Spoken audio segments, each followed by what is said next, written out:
Kate Works with you, Flower Duet.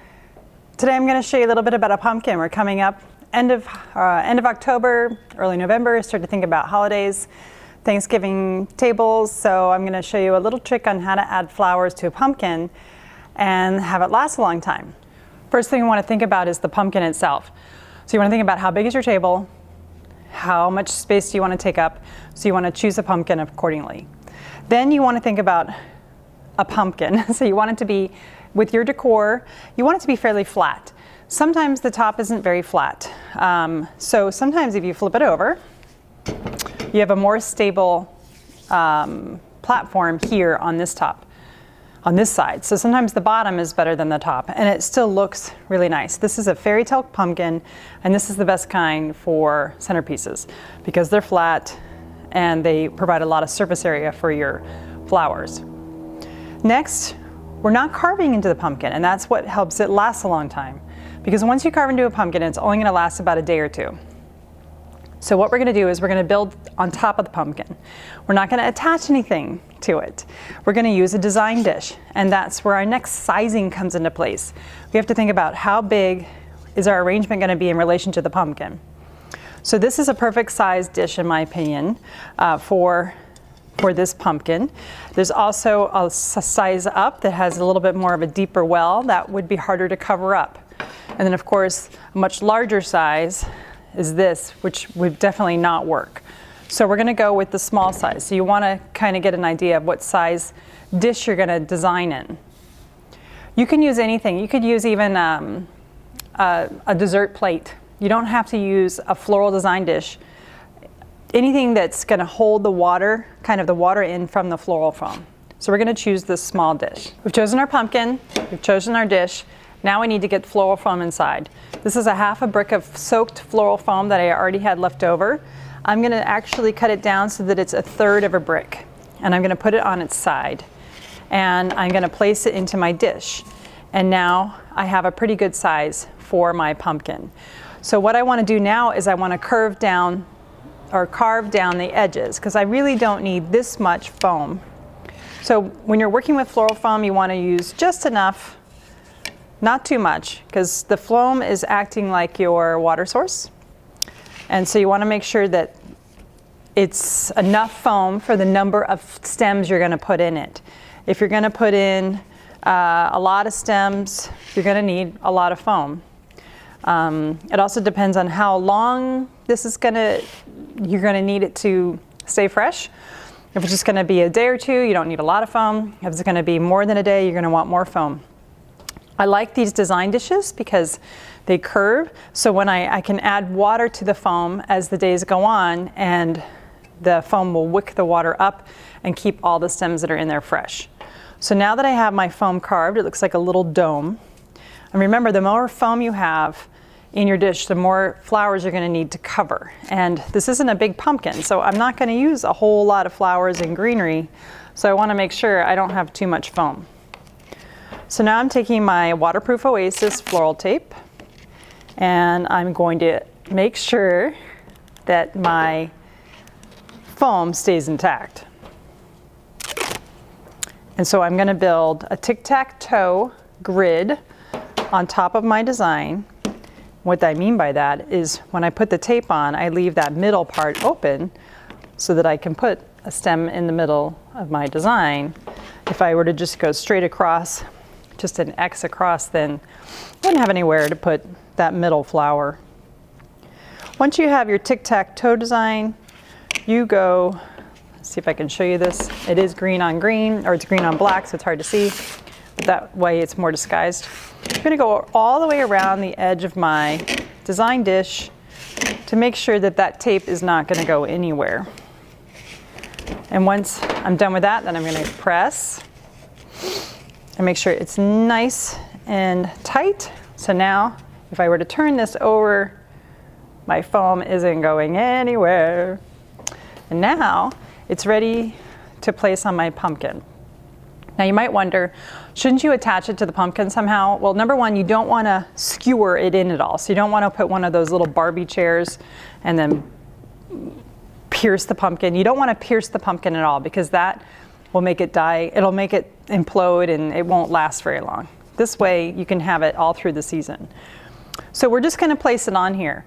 And the reason why I'm not attaching it is that way I can take it off once the design's done and water it, in the sink and bring it back. And then I don't get my table wet or anything. So that's another consideration. If you're afraid that someone's going to move it, then you could take some floral clay, roll it into a circle, and then of course add the floral clay to your bottom of your dish, and then press down to kind of stick it to the pumpkin so that it's not so wobbly. We've got our pumpkin, our container, flowers, and some greenery. The trick with creating a flower arrangement on top of a pumpkin is, besides having a small container to put it in, is you want to have some draping flowers or greenery, something that's going to drape down the pumpkin. Mostly because you want to cover this dish, but also it will add a little bit of balance. If you were to just make your flower arrangement on top, like in another ball, you'd end up looking like kind of like a snowman. So you'd have like one round thing and then another round thing. So what we want to do is either create some sort of linear, so you want to have something coming up here and coming down, or coming back and going forward, so that you don't create a snowman effect, is what I would call it.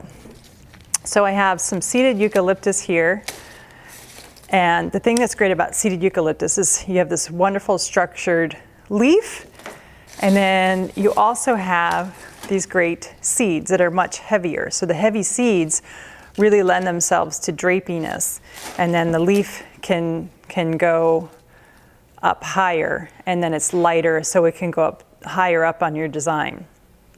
So you want to keep that in mind. Anything that's heavy needs to stay low on the design. Anything, but you can use the same element taller when it doesn't have as many seeds on it.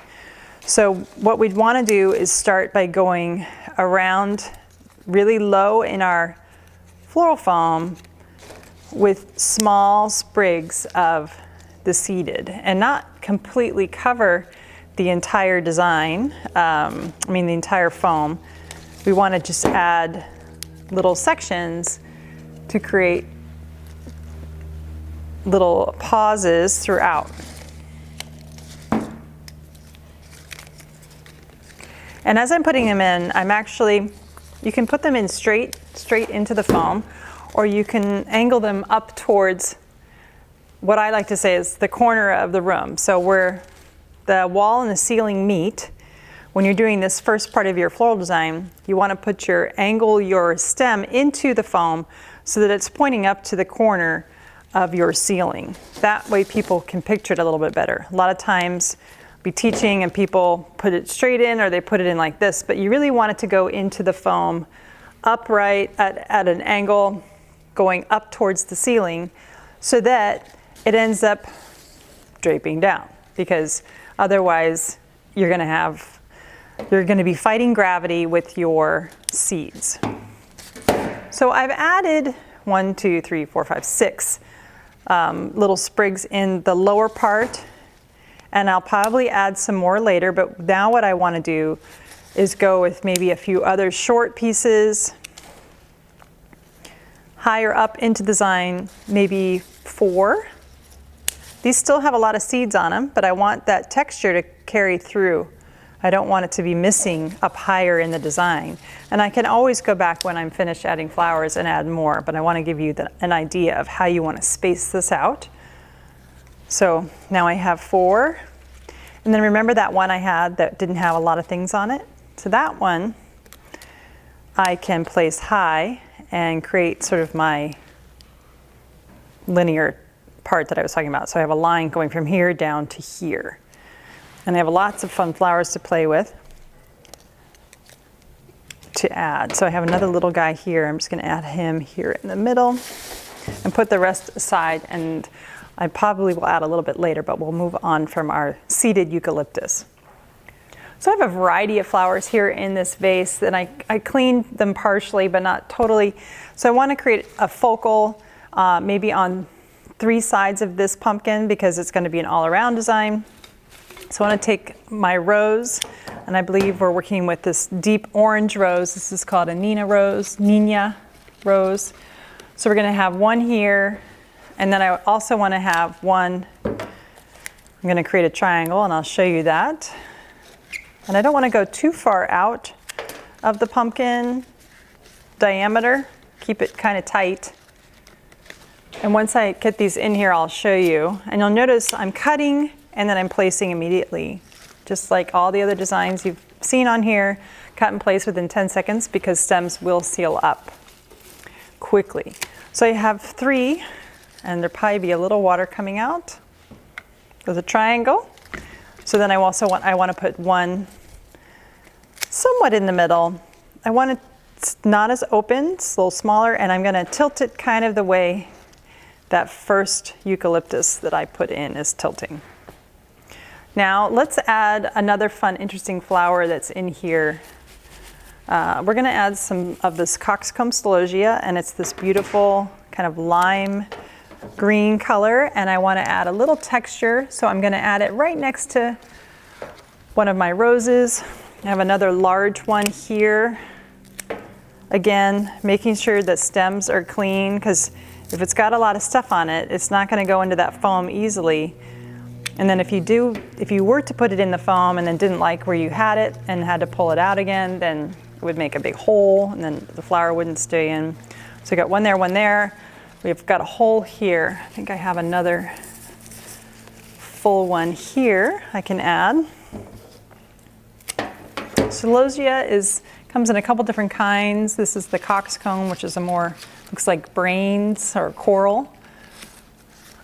And then I have this longer one that I can keep lower in the design. It's cool, it has a lot of texture going up the side. So you can use that as to your advantage and show that off. So I'm gonna try to push it down so that it's right next to that first tall rose that I put there. So that adds that texture. So you're bringing your texture throughout.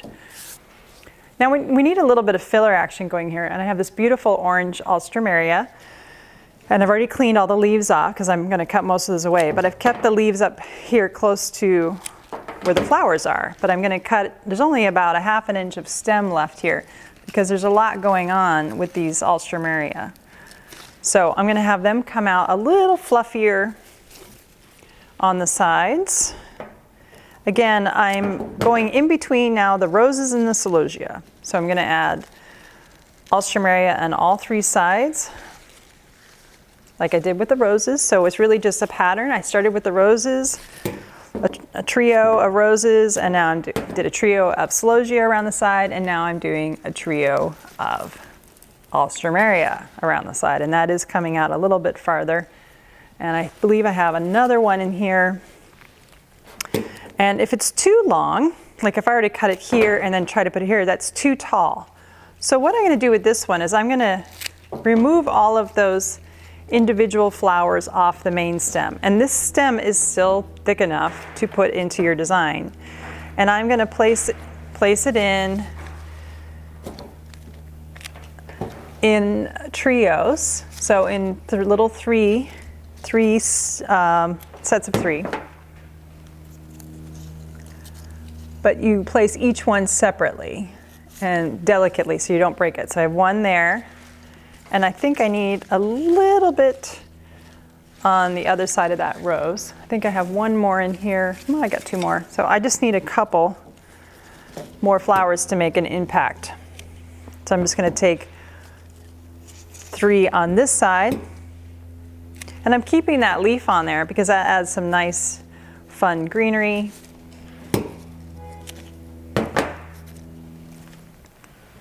So I'm doing pretty well, but I have some big gaps here, and I think I'm done with our our alstroemeria. And what I'd like to add is a little bit more full flower. So this is a type of Lanthus. It's a little like a dark pink, but the part that's kind of yellowy here is the newer blooms, and they can still open, but they don't have as much color. But I think it's fun because this color, this sort of lemony yellow color, matches my celosia. And because you don't usually see that color in Lanthus, it's a fun thing to use in a design because people won't be as familiar with it, and it adds a little bit of intrigue. So it's fun to use flowers that maybe people are familiar with, but they're in a color they're not familiar with. So I'm going to add a little trio of Lanthus, and I'm just using I would call it almost, well, it's like a lemony yellow, or a lime, almost a limey, lemony yellow. Not quite chartreuse, but close. And it's pretty, and it's different, and the flowers are so delicate. And I think I have another stem in here that has some of the pink.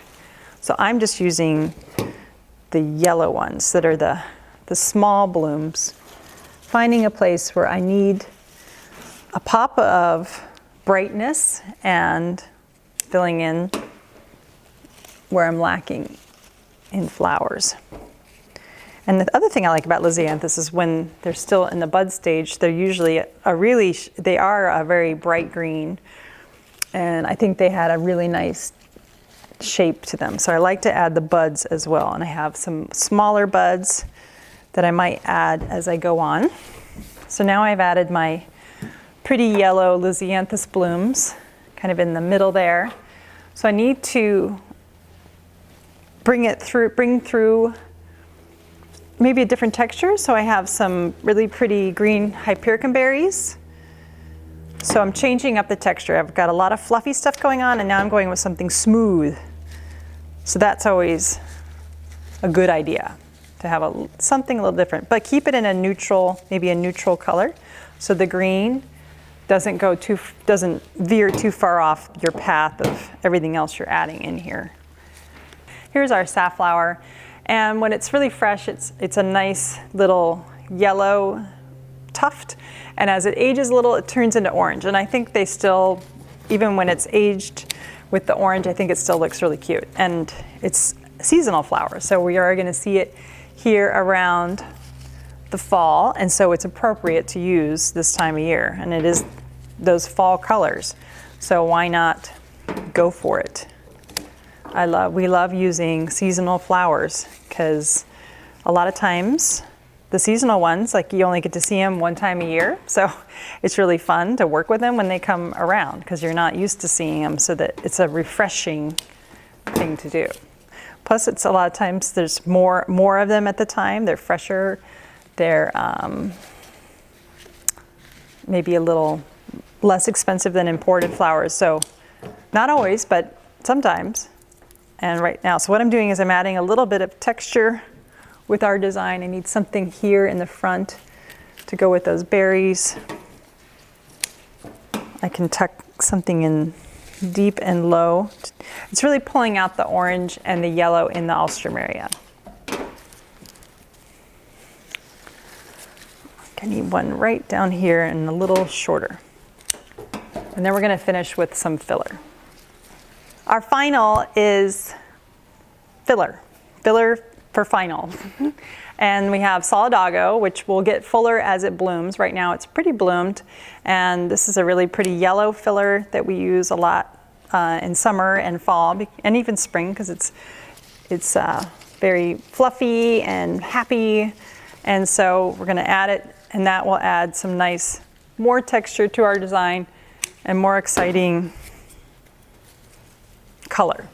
So we're pulling through. So you can see our colors in here are, it's oranges and reds and yellows, and we're not veering away from that. And so again, we're on the same color, or same side of the color wheel. We're analogous. So we're going from yellow to red. So we're going yellow and then shades of orange to red. We're not going past that. And that's a comfortable place to be. Monochromatic is when you're all in the same hue, so you're going different tints of the same hue. So if you start with red, you're going from pink down to dark burgundy. But here we're in a color wheel, so we're zhuzhing between two colors, yellow and red, and it's really fun.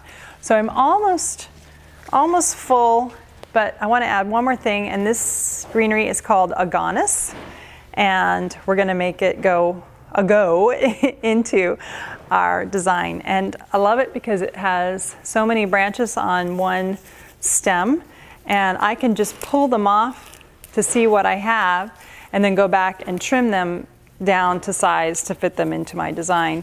And again, you can use more than one together so that you can make it bulkier if you want to, or you could just use one little sprig here and there throughout the design just to add a little bit more texture. And it's a dark reddish brown greenery. And so what it's going to do is it's going to pull some of those dark flecks that are in the alstroemeria out and add some nice depth to the design, so that it's almost like adding, when you paint a painting and then you put a picture frame around your painting, it makes the painting just look so complete. So when you add a little bit of darker greenery like this is, then you're completing the picture. It helps everything pop better. All the other colors pop more. So don't neglect layering your greenery like this. You can layer greenery in the beginning of your design, or at this point, like we're doing it at the end. And again, you still might want to add some more eucalyptus after this to fill in any other parts around the edges. Trying to balance this out. See, I need some here on the side. Remember, if you're adding greenery along the bottom, remember that angle? So you're going to go up to the corner of the room. You're not going to go straight into the dish. Kind of go up and over. So here's this side. And I can just keep adding on the back side as well. So what you want to do at this point is you want to get down, hunker down, and see if you can see a lot of that design dish. And I can see a little bit, so I will go through and maybe take some more aganis, or even I could go back through and take a few more of my alstroemeria, and I could come down low and place something in to cover that dish. Add a little bit more fluffy on one side, for example. Or I can go back with some more of the seeded eucalyptus and see where I have maybe not as much coverage, and come back and add there too. So a couple of different ways you can cover it. So thanks for joining me, Kit Wertz with Flower Duet.